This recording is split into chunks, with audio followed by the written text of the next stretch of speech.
Here at the Melanin Initiative, we simplify medical information into language you can understand. We create a safe space for you to ask your questions and share a nursing perspective.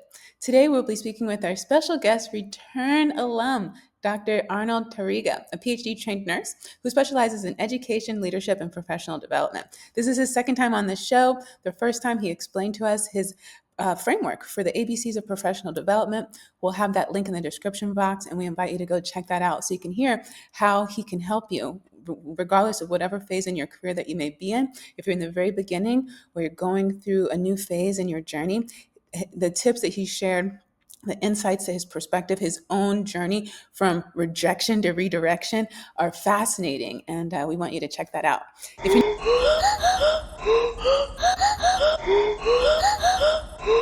If you're new here, welcome to the Melanin Initiative. I'm Dr. Kimberly Madison, a doctorally prepared nurse practitioner, one of your co-hosts here, along with Alicia and Geraldine, who send their love in their absence.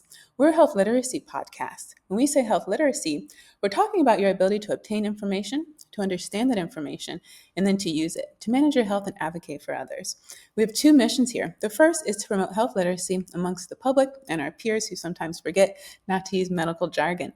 The second is to elevate the expertise of nurses, to highlight all the career options in healthcare besides being a nurse and a doctor, and to share with our peers all the ways that they can leverage their expertise as both clinicians and entrepreneurs. This is a friendly reminder that this show is for educational purposes only. The opinions expressed here are opinions alone.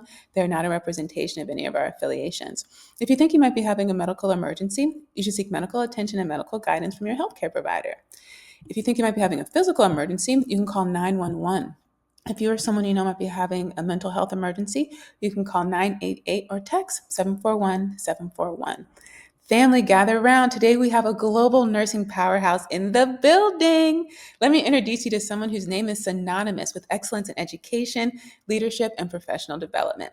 Hailing from the Philippines and bringing more than 16 years of expertise across clinical and academic settings in the Philippines, the UAE, and the United States. This trailblazer is none other than Dr. Arnold Tariga, also affectionately known as Dr. A, as he has dedicated his life to molding the next generation of highly competent nurses through evidence-based, competency-driven education and professional development. With expertise spanning acute and long-term critical care, healthcare quality, and education program development, his mission is nothing short of visionary: to create a safer space for healthcare systems supported by skilled, competent professionals. Now let's talk about these accolades. This legend has recently been inducted as a fellow to the Faculty of Nursing and Midwifery of the Royal Colleges of Surgeons in Ireland. Yes, you heard me. Ireland. He's the Healthcare Professional of the Year 2019 by the Filipino Times Awards and a Distinguished Nurse Educator as recognized by Asia's Pinnacle Awards in 2023. Not to mention his scholarly capstone at Harvard, the Harvard Medical School. He clinched first place, and he's a sought-after speaker, LinkedIn top voice in educational leadership, and an advocate for upskilling healthcare workers worldwide. Ladies and gentlemen, please welcome the second time changemaker, mentor, a force for good, Dr. A. Welcome back to the Melanin Initiative. Thank you so much, Dr. Madison, for having me again. I really enjoyed our last talk, so I'm so excited for today's session. Yeah, it was so fun. As you're very familiar, so we're going to jump into our icebreaker questions, and then we're going to get into your journey because it's so fascinating. The reason we do these journey episodes is to bring some humanity to the profession and bring some more concrete references for people, because a lot of people are told to be a nurse and a doctor to go into this very stable, secure profession, but they don't know what that means. And even once we're in this profession, a lot of times we don't know all that that means because we go to patient care school. And just like a pie, it's only one slice of our full capability.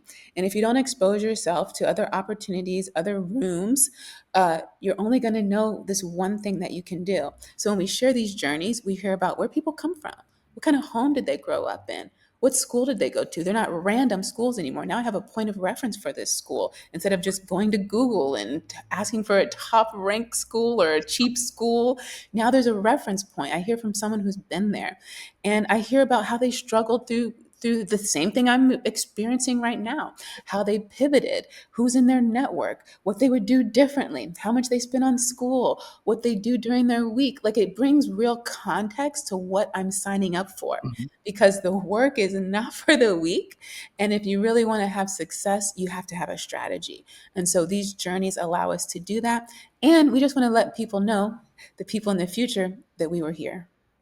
Yeah, I love that you mentioned that, and I guess like that's really the significance of having this type of platforms. For us to for those who have experienced and have overcome challenges, for us to share how we maneuvered and how we navigated those challenges, because maybe it's not entirely the same challenge that they've faced, but they can get maybe a lesson or two that can help them navigate and overcome those challenges.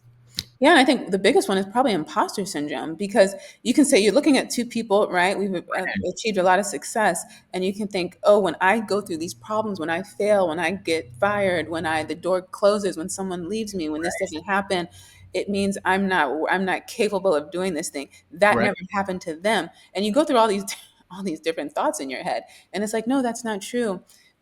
We went through those same things, and you can get through it too. Just hearing that you can get through it too is hope. And hope is so powerful, Yes, especially because so much of being a student and a clinician is lonely. And you need that power. You need that hope from the people in your community. I agree. I totally agree. So I'm glad that we have this community and you have this platform. And I wouldn't have it without you. So we thank you for being here. I mean, I Thank you. can talk to myself. I am on the internet talking to myself all the time, but I love it when I get to sit and talk. Someone talk back. So you're familiar. Let's do our icebreaker questions, then we'll jump into your journey. So Sure. we're going to visit your city for the weekend. What are three things that's going to be on the agenda? Because we're hanging out with you. City in Boston. Okay, I was just like, city. I'm trying to think of my city back home, but like, yeah, city in Boston. I would love for us to go to. Oh my God, wait, there's a place in the downtown area that I haven't walked around. The Freedom Trail. So Oh, yeah, I haven't walked the Freedom Trail. I've been here for like 3 years now. So that's definitely one thing that if and for those who have not explored Boston, let's explore the history of Boston together. I mhm. haven't done the duck boat ride too. Oh my God. So Oh, now I need to do that at least at one point in my life here in Boston. And I would love to actually go to the Charles River if there's a boat there that, and I guess like a duck boat can take me there to just see like the river and like the skyline in that area. I have done the duck boat ride. So what I'm gathering from your agenda is we won't be eating. we'll, We'll we'll be eat along the way. we'll be spending the whole time outside. We're going to get we're, near the water. we're gonna eat some, yeah, and I guess like we're gonna go to a restaurant and try the infamous chowder, clam chowder, and Oh, then chowder. you eat clam in chowder. in Little Italy, if we're going anywhere near Little Italy, you have Yeah. to go to Mike's Pastry. You have to Oh stay my there god, the a long time, cannolis. and you have to get a cannoli. Yeah, yeah, I've heard of those. Like I haven't tried those too. Oh my god. So now you're making me you're giving me a list of things to try on my They own. make the best pasta over there. I mean, Oh really? it's worth the carbs. Oh my god. Okay, listing down, listing all these things down. Wonderful. Okay, next one. If you had, and I love this question because right now you represent somebody's goal, somebody's dream. But we want to know if you, even after experiencing all the success and getting where you are, if you had to start over, would you do something differently? I honestly would say that I will not. And I know like like sometimes like I've had a lot of challenges, but I just feel like all those challenges that I've encountered um helped me to become the person that I am right now. I think like if I would not have been exposed to a lot of struggles growing up and transitioning throughout my careers, moving from one country to another, and this is like the third country where I'm working now, I would not have been as resilient as I am. I would not have been as brave as I am. So I would not change it. I mean, like, again, maybe I will try some of the strategies not to be super challenging, maybe, but I love the experience that I had. Like, it has made me the Arnold that I am right now. Oh, and we love the honor that you are right now. Thank Would you. you still choose nursing? I think I would. I think I would still choose nursing. Like, as I mentioned in the last episode, like, um, nursing was not my first love because I'm scared of blood. But um, I think like after the second year of getting exposed, because like mostly like first year you're it's mostly theories, and then you started getting exposed in the clinical area. When I started meeting patients and like talking to them about their life experiences, I was like, oh my god, like I'm making a difference to people that I don't even know. So yeah, it fills my heart. I don't know, like it just gives me a different level of satisfaction, being that bedside nurse. And like especially now that I'm in nursing education, although I'm not working directly with patients, but I know that the nurses that I'm helping out are helping those patients. It sort of gives me like a bigger reach towards the people in the world. Yeah, we agree.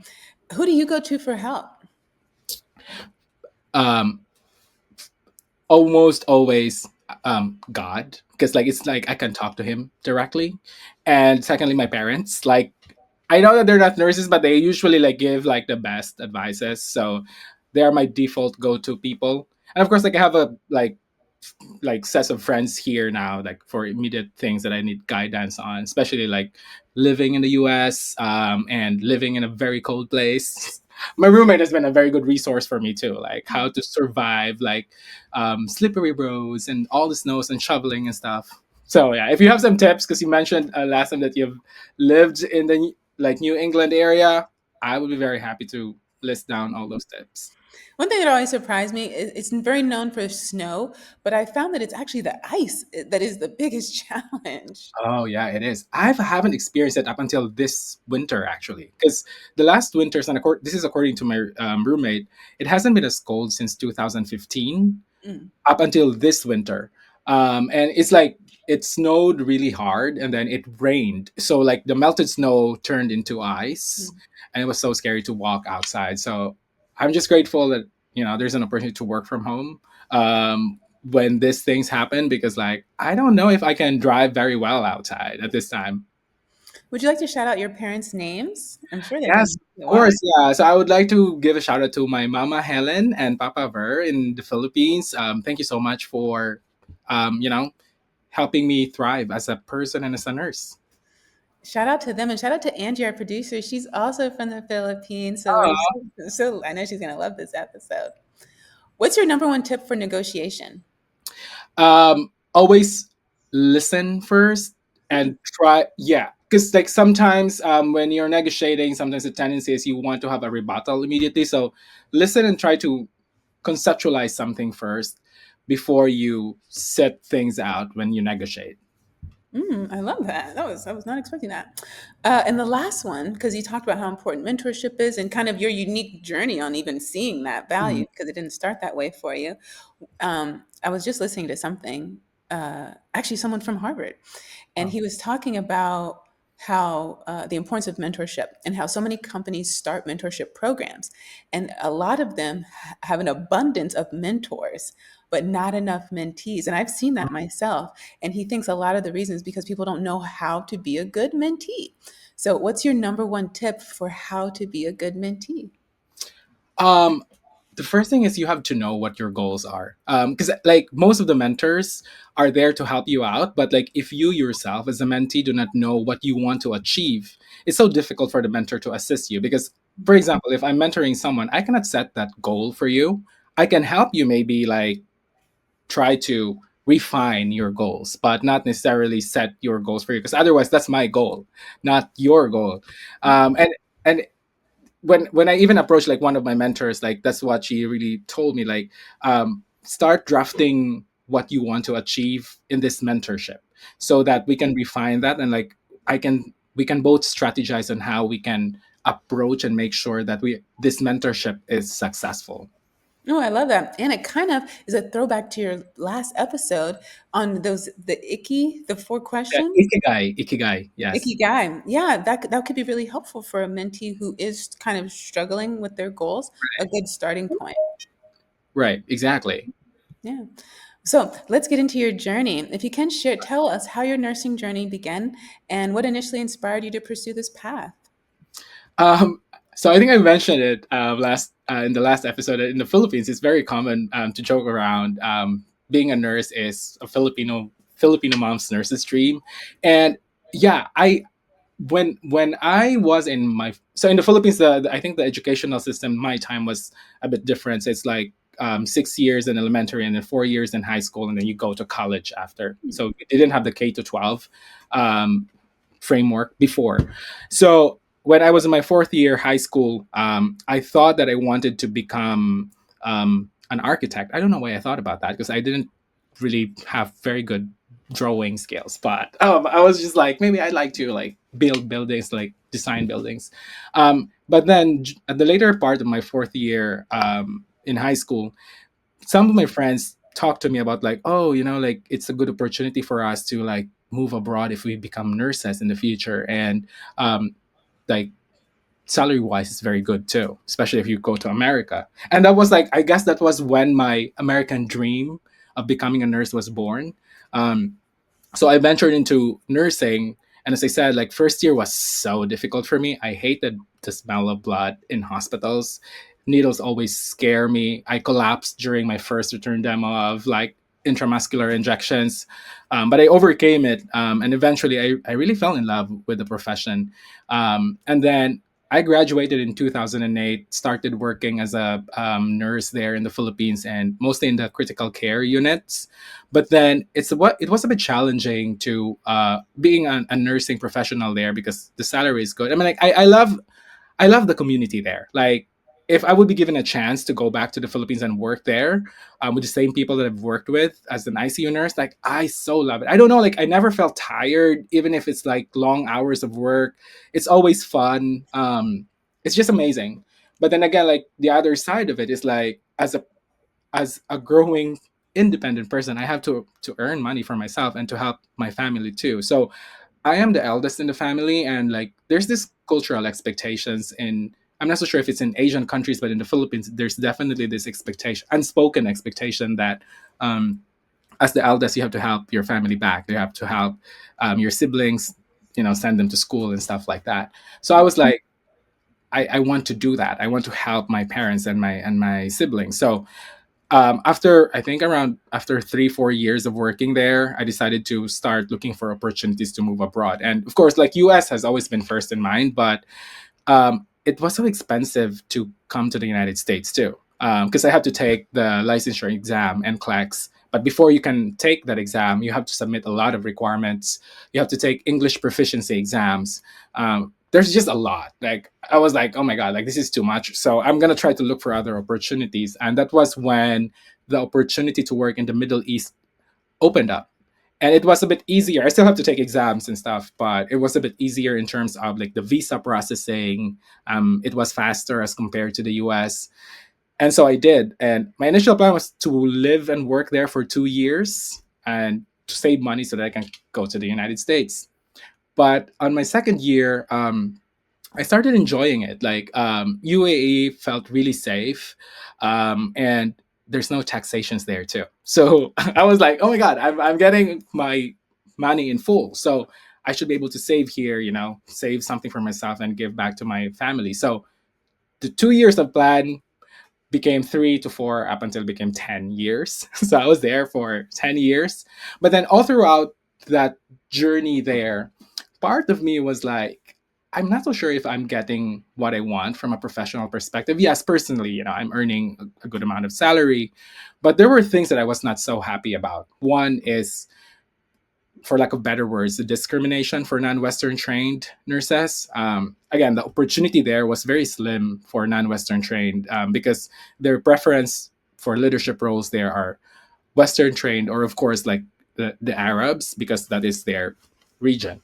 Um, and two, there's also salary differences actually. Like if you're Western trained, for the same job, you'll get 3 times the salary than an Asian nurse. And their justification is that because if they're going to give us, or if they're going to give the Westerners the salary that they're giving the Asians, then chances are they might not come here because that's like something that they can earn back home. So I was trying to like, I'm not so sure if it sits well with me, but like because the process to go to the US was a bit slow too. So I was just like, okay, I'm just gonna like work here, save money, try to grow myself too. So that was like at the later part of my career there. I started like studying for like certifications and US based qualifications because I was really like intentional in coming to the US. So eventually I took my NCLEX, applied for immigrant visa here, and found an employer. And I moved here in early 2022. One second, because you were talking about when you were first started nursing school and how you didn't like blood. I'm just curious, what made you continue on? It's I think like it was Because there's a lot of blood in yeah, nursing. I know. Oh, I think one of the most pivotal or like turning point in my initial nursing career was at one point when I was a new nurse. My grandfather was sick in the hospital, and in our province, it was I think like the government hospital there was very poor, to the point that because my grandfather has COPD, and it came to a point that we had to ventilate him, and then there was no ventilator available, so we have to manually bag him the entire time. And I was like, oh wow. So if there's no nurse, or if there's no someone who will take care of this type of patients, for example, and who doesn't know how to bag properly, like the patient will die, because you cannot like bag very fast, otherwise it's like hyperventilating the patient, or bag very slow it's like hypoventilating. And I think that made me realize that what we do as nurses is so important. Um, and sometimes maybe like others might not see it that way, and especially in some cultures where the nursing profession is not as autonomous as, for example, here. I think like here we have a lot of say in terms of how we plan the care of our patients, but in my country, for example, I think it's changing now. But during those earlier times, they have always seen nurses as the doctor's assistant. um, and I was like, no, like, it's this is something different. Like I'm saving lives to a different level. So that, I think that provided me an opportunity that if I really like go through this profession, I'm going to be saving lives. I'm going to be impacting people's lives, even those that are not necessarily related to me. So that helped me move through the challenges of being a nurse initially, when I started it.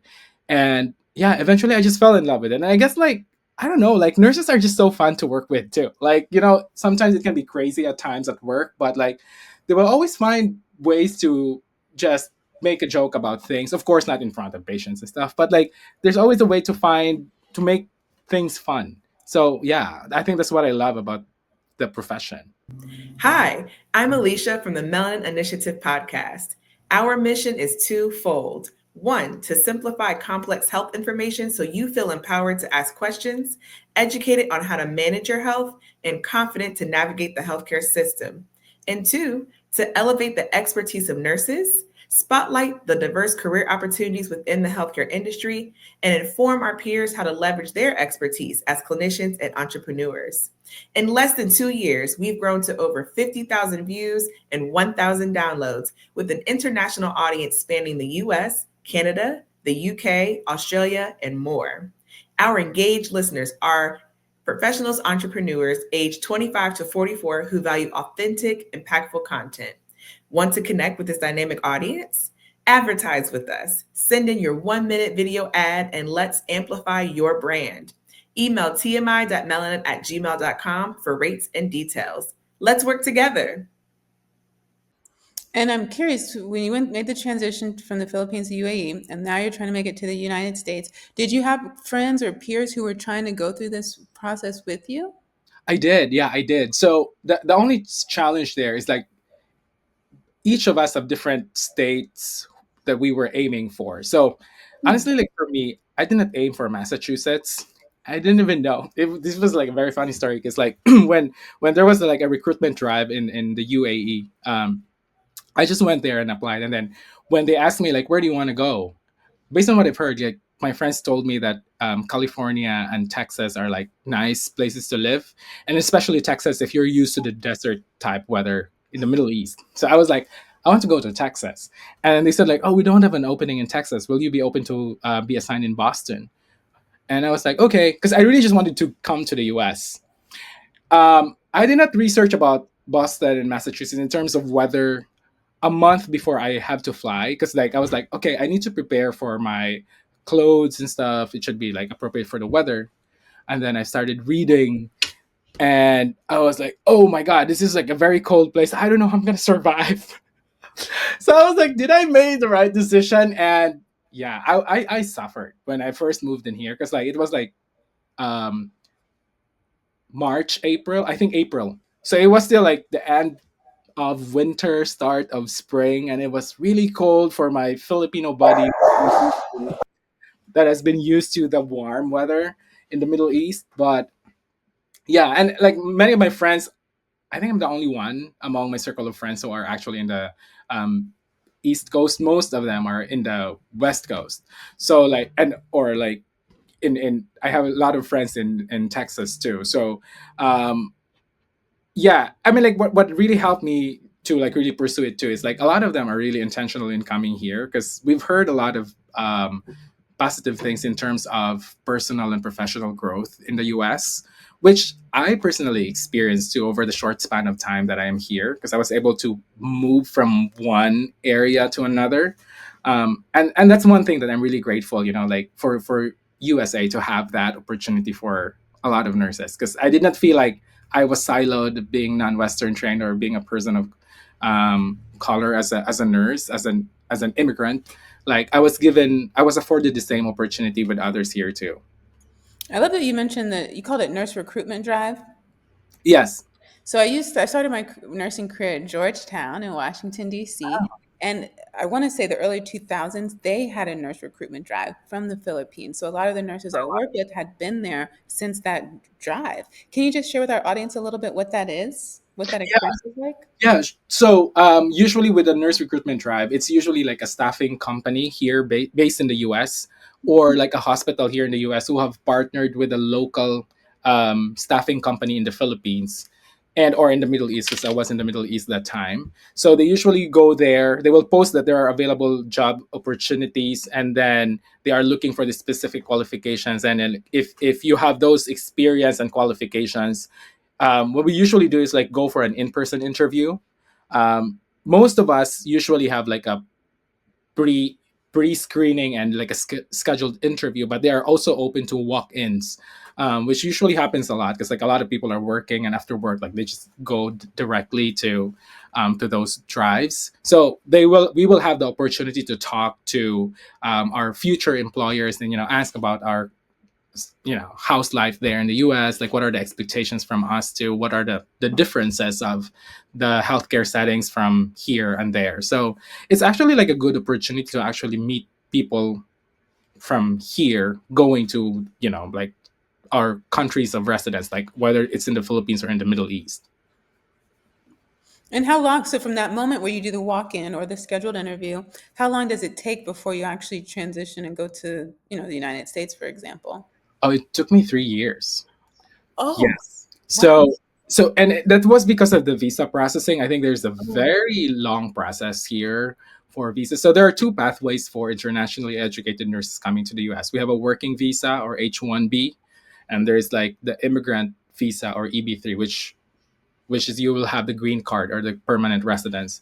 The majority of us are coming through that EB-3 or the green card pathway, because that's our goal, really. Like for me personally, my goal is, I'm hoping that like after 5 years I can apply for naturalization and like plant my roots here, because like I'm really enjoying my life here. And I guess like there's just a lot of opportunities to grow to, and you can like find opportunities to be very specific in terms of what you want to achieve.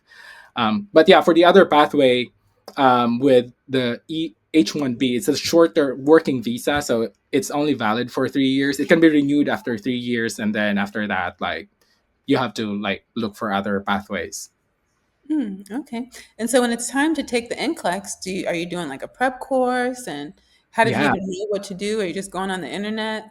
yeah. So what I did is like I enrolled myself in a review class for NCLEX, and part of that was really just because I was so scared that if I do a self study, then I might not be able to like focus on things. So I wanted to commit on something, because my process is always like if I enrolled and paid for something, I must not waste it. So like I did that, and additionally, like I also subscribe to like a question bank so that I get used to answering like the NCLEX type questions. And I know that even like right now, the NCLEX questions has changed because of the next gen NCLEX. So um, and I always tell that to the nurses who are coming here. You know, it's always helpful if you do like practice sessions by taking those tests that mimics the actual test questions, because then you know how to maneuver during your actual exam.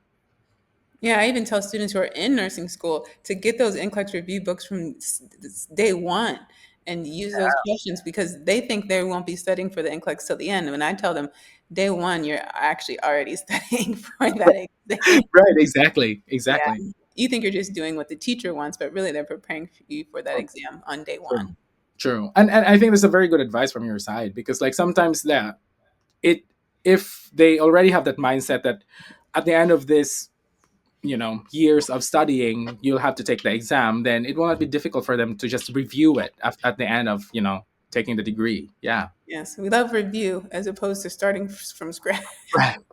Right, exactly. Okay, so now you've taken the NCLEX, you waited 3 years, and so now your first place is Boston. Yeah, my first place is Boston. I'm loving it in here, but I'm still rethinking like on the weather side of things, because like it's really too cold. Although I do love the differences in seasons. Like I love the seasonal changes, but um, Boston can be a little expensive too. I think that's what I'm like trying to. I think like this year will be a year of exploration around the U.S. and seeing where will be like the next place to go. And I guess it helps that, you know, being a single individual, it's easier to move around as opposed to like having a family and, you know, uprooting your family and traveling around the U.S. So when you land in Boston, are you already automatically placed in a hospital back in the ICU? So when I moved here, I was placed in a hospital, um, focused more on post-acute rehab, because while I was in the Middle East, I was working in a long-term post-acute rehab that was handling ventilated patients. So the job openings when I applied for the US was those post-acute rehab. So I just grabbed it so that I can come to the US. But it was a struggle. I really struggled, mainly because I think like the demands working here at the bedside is very different. There's a massive push, of course, like for, you know, um, documentation, electronic medical documentation, and that was when I started questioning as well. I was to like, is technology really there to help me? Because like I feel like I was spending more time on sitting down in front of the computer, which I was like, I don't love this, because I of course I love to document because I want to make sure that my care is documented. Otherwise, it's considered not done. But I also want to make and provide more time for patient care. And I just feel like, and maybe that was just me. I think like being new to the systems here, I'm still trying to find my footing in terms of how can I make sure that I'm efficient in my routines so that I can provide more time with my patient. But eventually, I've learned how to navigate it. But I was like, I want to go back to teaching, and like, because before I left the Middle East, I was already working. I think over the last 5 6 years in my 10 years there, I was already more on the clinical education side, and I did some part time academic teaching.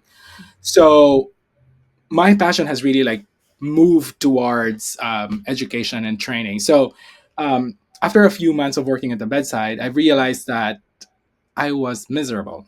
Um, because of all the things that was happening, I was like, I just want to go back to teaching. So I started looking for an opportunity to teach, and I was offered a job as an assistant professor in one of the nursing schools here in Boston, and I was like, I grabbed it. And after teaching a semester there, I mean, like I really enjoyed it because like I really love teaching. This opportunity in my current job actually just knocked on my door, and I guess like these are now things falling in place. Like I started going back to teaching, and then on December of 2022, the vice president of this organization asked me like, oh, we are starting a new project. And by the way, they saw me through LinkedIn. So that was like, that's why like I'm very big with social media, because like it really opens up opportunities too. So they asked me like, oh, we're looking for someone who can lead our education team, because we're trying to bring internationally educated nurses, mostly from the Philippines right now, and we'd like to train them before they come to the United States. And I was like, oh my god, like bring me in, because like I'd love to do that, because I love teaching, one, and two, I'd love to give back and pay it forward to my fellow Filipino nurses who wants to come here, because I had a lot of challenges when I was transitioning here. And if there's something that I can do through educating them and educating our health system partners here, so that they can facilitate the integration smoothly, then I would love to do that. I would love to be part of that. And long story short, I've been in this organization for like 2+ years now, and I'm really enjoying what I do, and helping my fellow nurses come to the US and integrate. Wonderful. And you're working for them, or they've hired you on like a consultant? I'm working for them. So I'm currently working as the director of clinical education Mhm. in our team. So, and I have a team of educators now in the Philippines, because what we did was we built a training facility in the Philippines. And this is what is, I guess, different with the other staffing companies. And that's why, like, that was really like, I wanted to be part of this, because most of the transition to practice happens here in the United States. So we bring internationally educated nurses, train them in the health system, but there's like that long waiting time or processing time while people are waiting for their visas. So what we have done is we've created a training facility back home. We've partnered with our health system partners here, who's going to employ our nurses. We sort of offshore their residency program, so we mimicked the residency program Hmm. in the Philippines, um, so that the nurses can go through that program while waiting for their visa, so that when they come here, they will just do the unit-based orientation and a shortened preceptorship, because they've already have been familiarized with the electronic medical recording systems, all the routines, the processes at the bedside. And so far, this worked out well for the nurses who has transitioned here. I love that. And so, where you work in that training facility, that's a one-on-one relationship, or there's other training facilities and other hospital entities that are involved? Where I work now, there's a one-on-one relationship with a training facility. So basically, I oversee the training facility. And then we work with different hospitals here. So like each of the hospitals here have different training pathways for their international nurses. But some have like longer programs, some have shorter programs. But I think like the great thing about it is like we are preparing them before they even arrive here, so that it's not like there's not a lot of shocks, like culture shocks and technology shock. Yeah. Oh, okay.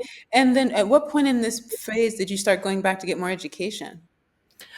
So I actually have like most of my trainings from my. Do you mean my professional development education?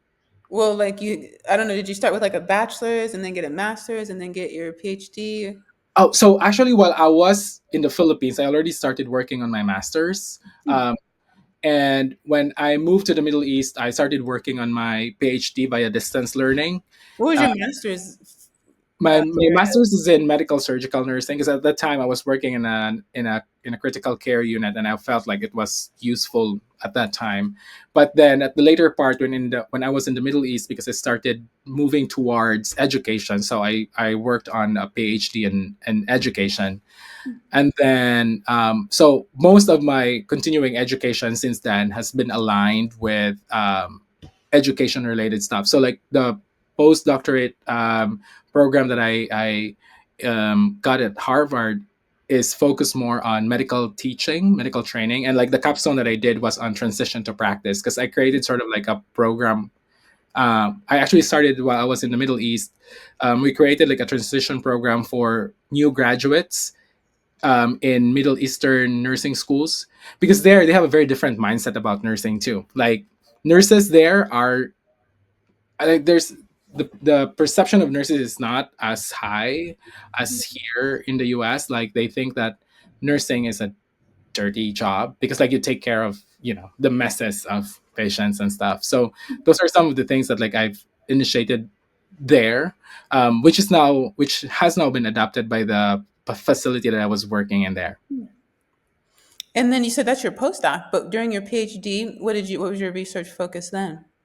My focus was on creating like a competency framework as well. So it's like it's like sort of like a modified Benner's novice to expert model, and like we sort of quantified it because what I have done is like in the organization that I was working with when I was still working on my PhD too, they didn't have like standardized competency assessment tools. And like most of the time, it was more of like a subjective description of whether this person is competent or not. And I've tried changing that because then if you don't have a standard, then it's so difficult to assess the level of competencies of your nurses. So yeah, that has been the focus of my study. And eventually we were able to create those standardized competency tools. Wonderful. And so, when did you start getting involved with Sigma? I started when I was in the Middle East, actually, and I think that was before 2020, and eventually in 2020, yeah, I think before COVID happened, they started their Sigma Nightingale Challenge, and I tried to join in, and I got into the program. It was so interesting to work with nurses from different parts of the globe because, like, I realized that we have different problems. Um, well, I think like the universal problem was staffing shortage, but like each of the regions will have different problems that we were trying to solve, and it was really great to hear different perspectives because I was like, oh my god, like this is not a problem here, but it's actually a problem there. So maybe like you can learn something from me and I can learn something from you, and like try to merge our strategies so that we can address those problems. Yes. And so I follow you on LinkedIn along with thousands of other people, and you're always flying, going to do a speaking engagement. How have you been able to obtain those opportunities in um, terms of giving advice to our listeners? um, One thing is putting yourself out there. I think like I'm posting a lot in social media, and I guess like a lot of those organizations have seen what my advocacies are, and like and some of the things too, because like I've been invited, I guess, by like some organizations. They have connected me with those other organizations. So for example, like I have an invite from one healthcare systems for the upcoming nurses month to speak during their convention. And I was referred to by the ANPD organization because I had a webinar with them. So I think yeah, putting yourself out there and like expanding your network, because if the people in your network knows what your expertise is or what you specialize, they can definitely like refer you to other people who you can add value to. What is ANPD? The Association for Nursing Professional Development. So it's mostly for yeah, nursing professional development practitioners or clinical nurse educators. And so we talk about putting yourself out there and networking, right? And Yes, we're giving these big names of these big organizations, but when it comes down to that invitation, it's a one-on-one relationship, right? it So is. It is. what have you figured out on how to kind of optimize those relationships? What are some key things that you think have worked for you and other people should keep in mind as they expand their network? Yeah, so I think authenticity is number one. Like if you are very authentic, like, and I think like that's one thing that I really try in my social media platform too. Like not just showcasing that, oh, I achieved this award and something like that, but I always like provide like a background story of like what is the meaning of this award, for example. So like recently, just last week actually, or the other week, I received an email from the Association for Nursing Professional Development that they are recognizing me this year as the 2025 partner for transition to practice awardee. And for me, I was like, oh my God, like this is very meaningful because 10 years ago, as I said, I had that struggle in my career and I didn't know whether I'm going to make it in this profession. And here I am now helping my fellow nurses and being recognized for the job that I love doing. So, like, this type of stuff, I think being authentic and sharing your true self, not just your wins, but your struggles, will definitely help, like, create a mark on you so that people will really know that this person has have gone through a lot, and maybe like they can add value. Another thing too, when you're networking with people is just be respectful. Like sometimes I think like for me, what I've realized is like sometimes, because I've tried connecting with people too, and sometimes they don't even bother to respond. I'm also guilty at it sometimes. Like I have some delays in my response, but I really try to close the loop. Like I apologize if like I can't respond right now because maybe I'm caught up with work, and like I want to make sure that I'm not like um so overwhelmed too. So there will be times that I might not be able to respond to messages in LinkedIn or like emails and stuff. But as much as possible, I really try my best to go back and like, oh, I apologize for not being able to respond, so that they know that you are intentional too.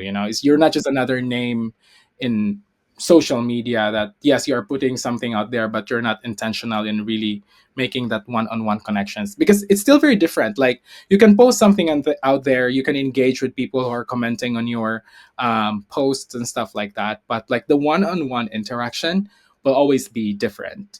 Hmm. Yeah, excellent advice. I love the close the loop too. That's something you can keep in mind.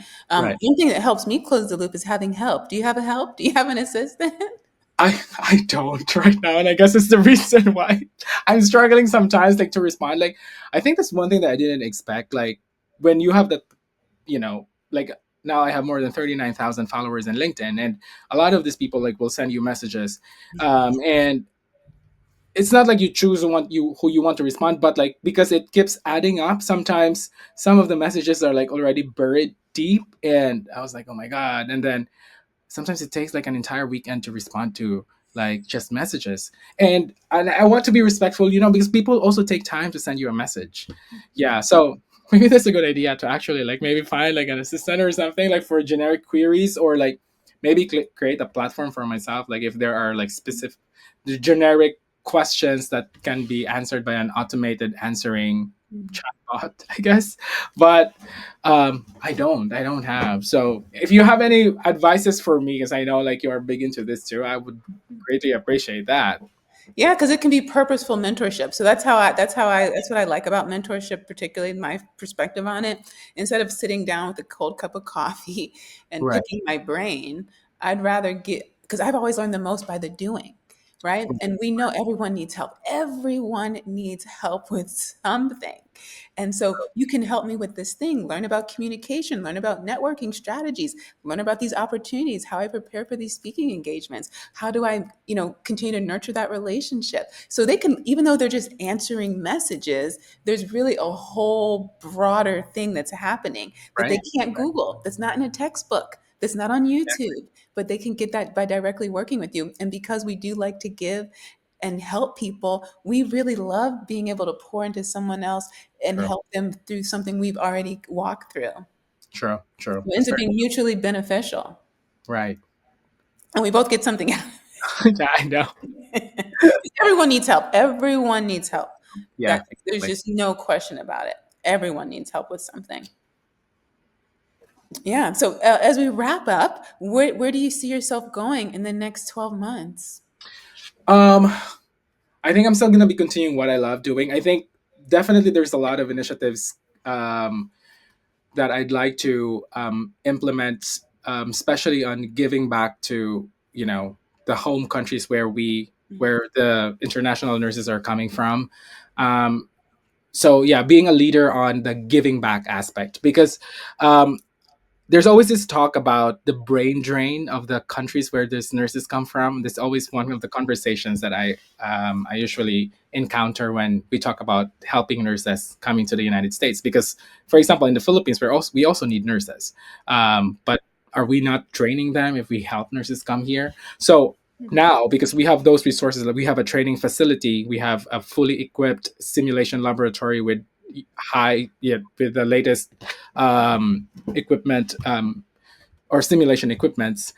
What we have done is we partnered with local schools there so that they will have access to our training facilities, and we are training them on how to effectively utilize simulation and even the debriefing process, because it's not very well structured back home, for example.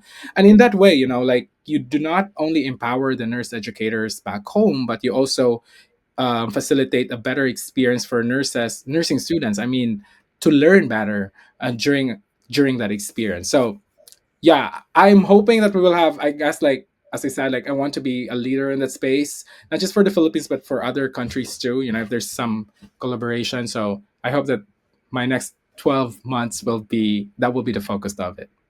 Yeah, and getting help, and they'll help you not I only answer messages, but get that book out, right? get right, right. Yeah. The book that you mentioned, yes, definitely. Yeah, this must be so gratifying for you to be able to help back home the way that you are. This is really phenomenal work that you're doing.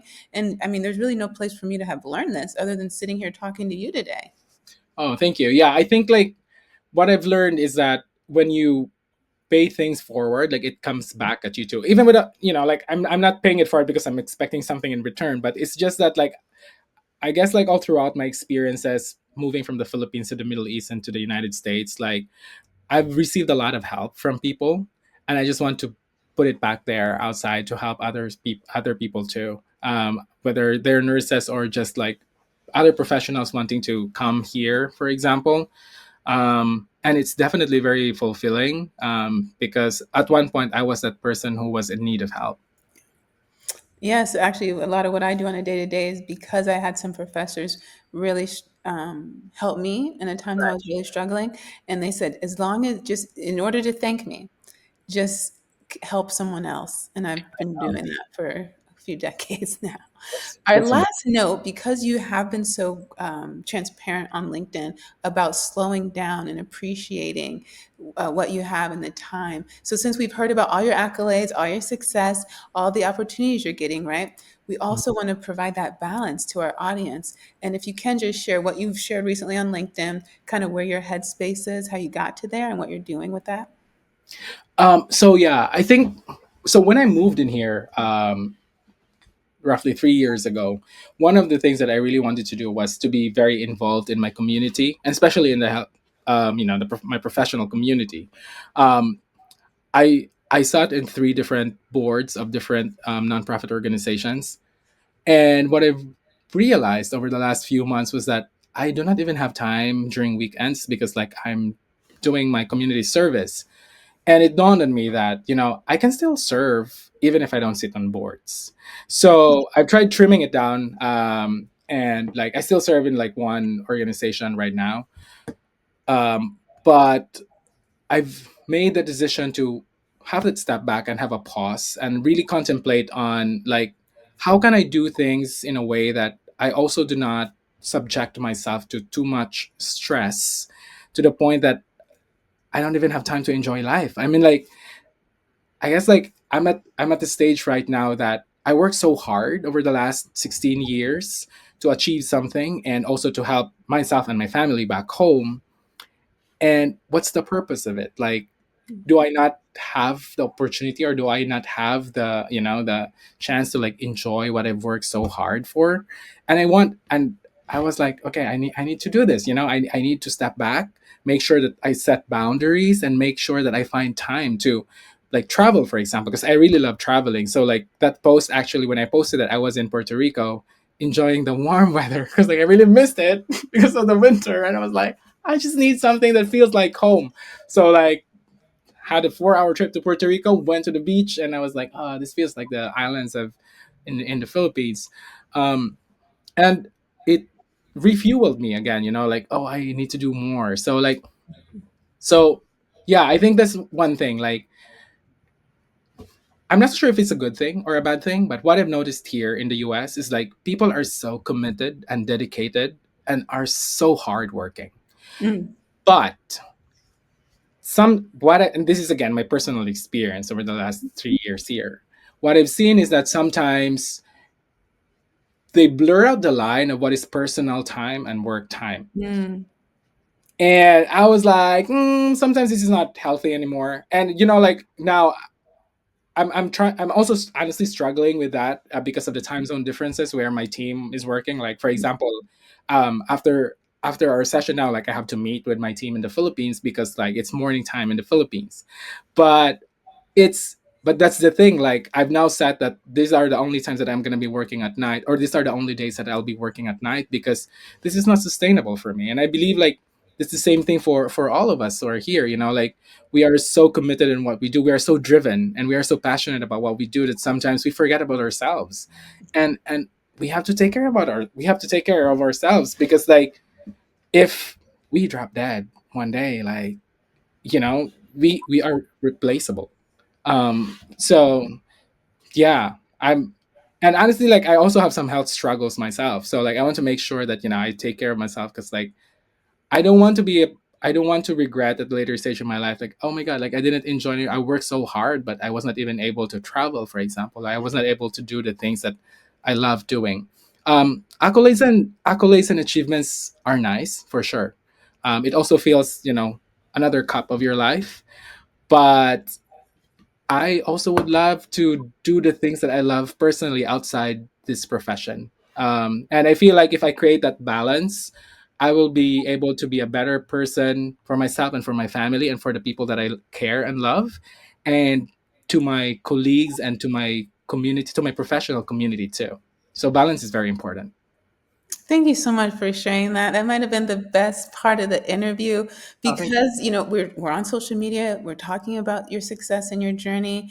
And for those people who aspire to be in our position, right? you. Right. That's all they're focused on. And we know that for sustainability, you have to do what you just explained so Yeah. beautifully. Oh, And thank you. it's so I'm so glad that you're even allowing yourself, because you have to grant yourself You have to. this board, everything you just described, this break, this taking control back, taking your time back, Right. because you are so driven, right? There's a part of you that can't control the thoughts and the ideas that pop in your head. But with intentionality, right, you can do that. And reminding yourself of that why, our conversation from before, and for the icky guy, right? I think that's I really love that actually. Kind of recentering yourself with that can be True. super helpful and a great starting point, especially if you are struggling. We're all, one of my mentees, she's trying to get through her midterm. And I told her, in this profession and in life, we're all trying to make it. True. That's very true. Yeah. Whatever stage in your career you are in, we are all trying to make it. And I think that'll wrap us up. We thank you so much for coming on a second time, sharing your journey, your perspective, which is super unique and beautiful. And we just love your transparency. I personally love that part. And that you're so willing to let us come into your personal life. I always love talking about the person. And when I used to get report, they would start talking to me about the patient. And I would always stop them and say, hey, I'm a person first. Check in on me. True. See how I'm doing. My worst preceptor didn't even know my last name. Oh, really? Oh, my She was an exceptional nurse. She made me a wonderful nurse, right? But as a person, she wouldn't know me if I walked past her. Oh, wow. And that was not going to work for me. Yeah, definitely not. Yeah. And I guess like that's one thing that we have to put out there, to your point, person first. Person first. Right. You have all the words. Well, everyone, we thank you so much for watching. Remember, you can email us your questions and show ideas to tmi.melanin@gmail.com. If you haven't already, there's still time to subscribe. Leave us a comment or two and share this content with your family, your friends, and your network. It really shows the algorithm that this information is important. If you can, please take the time to rate us on the Apple and Spotify podcast. That also helps show the algorithm that this information is important, so that when people like you look for topics like this, we'll show up higher in their search results. At the time of this recording, we release new videos on Sundays at noon Eastern on LinkedIn, YouTube, and Facebook, and we drop the audio at 5 a.m. so our night shift friends can be the first to get something and not the last. And maybe one day someone will play it during huddle and tell us about it. We thank you all for watching. We'll see you next time.